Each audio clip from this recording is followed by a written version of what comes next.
Protein, fibre, calcium rich morning breakfast எப்படி செய்யலான்னு பார்க்கலாம் வாங்க.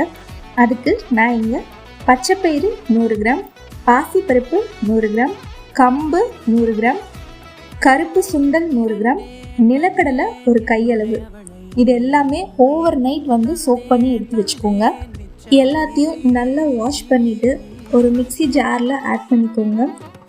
கூடவே 5லிருந்து 6 பல் பூண்டு, 2 டீஸ்பூன் சீரகம், 2 கொத்து கருவேப்பிலை, கொஞ்சமாக தண்ணி, தேவையான அளவு உப்பு, இதெல்லாம் நல்ல ஃபைன் பேஸ்ட்டாக அரைச்சி எடுத்துக்கோங்க.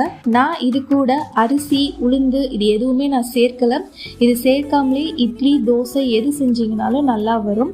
ட்ரை பண்ணி பாருங்கள். எப்படி இருக்குங்கிற ஃபீட்பேக்கையும் எனக்கு கமெண்ட் பண்ணுங்கள். இதே மாதிரி ஒரு நல்ல வீடியோவோட எகெயின் நான் உங்களை மீட் பண்ணுறேன். டாடா.